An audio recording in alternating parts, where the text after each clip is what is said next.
یہاں ابا نہیں کر رہے ہوتے, وہاں بڑے بھائی کر رہا ہوتا ہے کہ چھوٹے ایک کما رہا ہے تو چھوٹے بھائیوں کی بھی شادیاں, چل بھائی بسم اللہ, ٹھیک ہے نا, خوش ہیں سارے اکٹھے رہ کے کھا رہے ہوتے ہیں. تو ہمارے ہاں عجیب سا سیٹ اپ شروع ہو گیا ہے, یہ ہر آدمی کہتا ہے بس میری پینٹ میرا بٹوا میرے پیسے.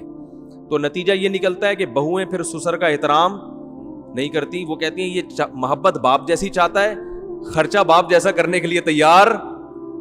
ارے اس کو پتا ہے میرے ابا نے تو مجھے ساری زندگی کھلایا پلایا, سسر کا پتا ہے یہ تو میرے میاں کو شادی نہیں کرنے دے رہے تھے جب تک خود اسٹیبل نہیں ہوئے, تو انہوں نے تو شادی بھی نہیں کرنے دی, اور شادی کرنے کے بعد بھی یہ اب ایک ڈھیلا خود خرچ نہیں کرتے. تو باپ بن کے دکھاؤ یار, کرو خرچ, کھلاؤ پلاؤ, پھر اولاد بھی تمہیں باپ بنائے گی, پھر اولاد تم پہ بھی خرچ کرے گی. یہ ہمارا کلچر تھا جو اب آہستہ آہستہ ختم. باپ ہمیشہ اولادوں کو کھلاتا تھا, بہوؤں کو بھی, پھر جب بوڑھا ہوتا تھا سارے مل کے اس کو کھلاتے تھے, فخر کرتے تھے یار میں خرچ کروں گا, نہیں میں خرچ کروں گا, میں خرچ کروں گا.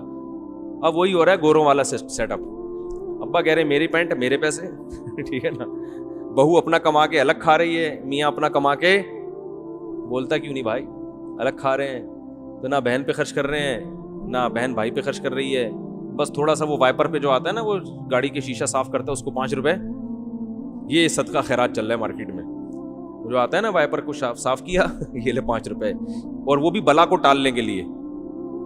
کسی نے بتایا ہوتا ہے بھائی کچھ 5 روپے نکالو بلائیں ٹل جائیں گی, تو 5 روپے میں چڑیلیں تو ٹلنے والی. اچھی بات ہے نہ کرنے سے ہی بھی بہتر ہے, لیکن اس سے بلائیں نہیں ٹلیں گی, سمجھ رہے ہو, نہیں آ رہی سمجھ میں. وہ ایک عورت کسی عامل کے پاس گئی کہ میری فلانے ڈاکٹر سے میری شادی کرا دو. عامل نے کہا 5 لاکھ روپے لگیں گے, اس نے کہا نہیں 500 روپے یہ فیس ہے میری, عامل کرا تو سکتا نہیں ہے.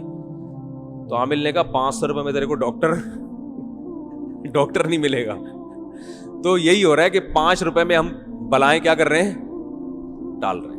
ایسا کرو گے تو کوئی بھی نہیں آئے گا. تو اللہ نے زنا کی سزا بیان کی کہ نفرت, اور پھر یہ حکام بیان کیے کہ مرد کو اولاد کی نفی کی اجازت نہیں. آپ کے یہاں بچہ پیدا ہوا تو شروع سے ہی پاک دامن عورت سے شادی کرو, نہیں کی تو اب جس ڈیزائن کا بھی پیدا ہو رہا ہے آپ کے کھاتے میں ہی ڈالے گی شریعت اس کو. سمجھ رہے ہو, نہیں آ رہی بات سمجھ میں. اب آپ کو شک کرنے کی اجازت نہیں ہے. اگر آپ کو یقین ہے کہ اس نے زنا کیا ہے تو اسلام کہتا ہے کہ یا تو 4 گواہ لے کر آؤ, یا عدالت میں جا کے 5 قسمیں اٹھاؤ عدالت میں, اور یہ کہو کہ اگر میں جھوٹ بول رہا ہوں تو مجھ پہ اللہ کی لعنت. اس طرح سے عدالت میں قسمیں اٹھائی جائیں گی.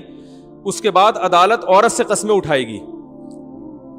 عورت اگر اقرار کر لے کہ میں نے زنا کیا ہے تو عورت کو رجم کر کے مارا جائے گا, اور بچہ پھر باپ کی طرف منسوب نہیں کیا جائے گا, وہ ولد الزنا بچہ کہلائے گا جس کا باپ نہیں ہوتا بیچارے کا. اور اگر عورت اقرار نہیں کرتی تو عورت کو جیل میں ڈالا جائے گا کہ بھئی یا تو زنا کا اقرار کرو یا انکار کرو. جب تک اقرار یا انکار نہیں کرتی جیل میں پڑی رہے گی. اور اگر وہ انکار کرتی ہے کہ میں نے نہیں کیا تو اسلام کہتے ہیں ایسے انکار نہیں, 5 قسمیں. اس میں بھی یہی ہے کہ مجھ پر اللہ کا غضب اگر میں جھوٹی ہوں. اور اگر قسمیں اٹھا لیتی ہے تو مرد نے بھی قسمیں اٹھا لی, عورت نے بھی اٹھا لی. اب ہمیں نہیں پتا ان میں کون سچ ہے کون جھوٹ ہے, تو دونوں کا نکاح ختم کرا دیا جائے گا. عدالت نکاح کیا کر دے گی کہ بھئی اب تم دونوں اکٹھے نہیں رہ سکتے. عدالت نکاح کو ختم کر دے گی, اور بچے کو باپ سے منسوب نہیں کرے گی, کیونکہ باپ بچے کو ماننے کے لیے تیار نہیں, اور اس نے قسمیں بھی اٹھا لی ہیں. پھر بچہ ماں کی طرف منسوب ہوگا, لیکن وہ ولد الزنا بھی نہیں کہلائے گا, کیونکہ ہمارے پاس زنا کی کوئی دلیل نہیں ہے. تو یہ پورا پروسیس ہے. اب علماء یہ کہتے ہیں کہ آج عدالتوں میں یہ لعان والا عمل نہیں ہوتا, لہذا آج اگر کسی کی عورت زنا کر کے بچہ لاتی ہے, اس کی بیوی ہے, تو آپ بچے کا انکار کر نہیں سکتے, کیونکہ اسلام میں اس پروسیس سے گزرے بغیر انکار کی اجازت نہیں ہے, اور اس پروسیس پہ حکومت چلنے کے لیے تیار نہیں. عدالتوں کو پتہ ہی نہیں لعان ہوتا کیا ہے. لہذا اب جس ڈیزائن کا بھی ہو, صحیح ہے نا, حتیٰ کہ زنا اپنی آنکھوں سے بھی کسی نے دیکھ لیا کرتے ہوئے, تو وہ بچہ آپ ہی کا مانا جائے گا. آپ اس کو اپنے سے نفی نہیں کر سکتے, وہ آپ ہی کا نام لگے گا اس کے ساتھ, آپ کی وراثت ملے گی اس کو. آپ 100 دفعہ کہہ دو کہ یہ میرا نہیں ہے, تو سوائے اس کے کہ اس پر آپ کو حد جاری کی جائے, سزا دی جائے, اس کے علاوہ بولو بھائی نہیں ہے. تو پہلے تو یہ آپشن تھا, اب یہ آپشن بھی نہیں ہے. تو اس لیے پہلے سے ہی انسان احتیاط کرے, نکاح جب بھی کرے پاک دامن عورت سے کرے. تاکہ اس قسم کی ٹینشنوں کی نوبت ارے بول لو نا یار نہیں آئے. پاک دامن عورت سے نکاح کرو بھائی, جو گھریلو عورت ہے گھر سے ادھر آ گئی جی. ہاں اس کے لیے بھی آئے تھے قرآن مجید میں.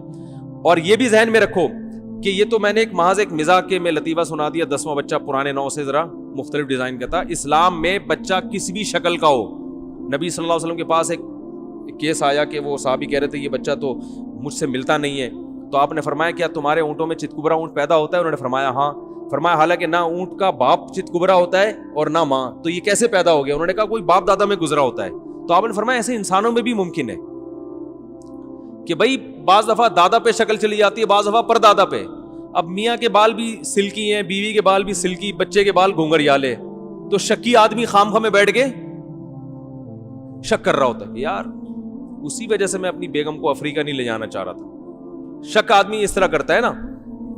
تو حدیث میں کیا سکھایا ہے بھائی؟ شک کرنے کی اجازت نہیں ہے, ہو سکتا ہے باپ دادا میں کوئی گزرا ہو. تو یہاں کسی بھی شکل کا, دونوں سفید چٹے ہوں اور لڑکا کالا کولا بالکل اندھیرے میں نظر ہی نہیں آ رہا, اتنا بلیک پیدا ہوا ہے, پھر بھی وہ آپ ہی کا ہے. اس معاملے میں شک کرنے کی اجازت بولو بھائی نہیں ہے. لوگ کہتے ہیں ڈی این اے ٹیسٹ سے, اسلام میں ایسے موقع پہ ڈی این اے کی بھی اجازت نہیں ہے. بس میاں بیوی کے پیدا ہوا تو اسلام نے اس کو چھپایا ہے, باپ ہی کا ہے, ڈی این اے کی اجازت نہیں ہے. آپ کو نہیں آ رہی بات سمجھ میں؟ اگر ڈی این اے کی رپورٹ میں آ بھی گیا نا کہ کسی اور کا ہے تو پھر بھی وہ آپ ہی کا ہے. اسلام اکارڈنگ ٹو شریعہ اس کی اجازت نہیں ہے. اس میں حکمتیں ہیں, مصلحتیں ہیں. اس لیے کہ اسلام نے کہا بھائی زنا کی تہمت لگاؤ گے تو آسانی سے نہیں, کیونکہ یہ اگر کہہ دیا میرا نہیں ہے اس کا مطلب تمہاری بیوی نے زنا کیا ہے. بیوی نے زنا کا مطلب تو اس کو بدکار کہہ رہے ہو, بدکار کہہ رہے ہو تو پھر جاؤ عدالت میں جا کے 5 قسمیں اٹھاؤ. ایسے ہی نہیں کہہ سکتے کسی کو آپ. اور ہمارے یہاں دیکھو بات بات پہ زنا کے الزامات لگتے ہیں کہ نہیں لگتے؟ تو زنا کا الزام لگانا اسلام میں آسان کام نہیں ہے. اس لیے اپنی زبان کو لگام دیا کریں. بات بات پر وہ زانی ہے, وہ یوں ہے, وہ فلانا ہے, اس نے یہ کیا, تو بھائی اس پہ 4 گواہ ہونے چاہیے. نہیں تو الٹا شریعت کہتی ہے اس کو چترول لگاؤ اگر 4 گواہ نہیں ہے تو.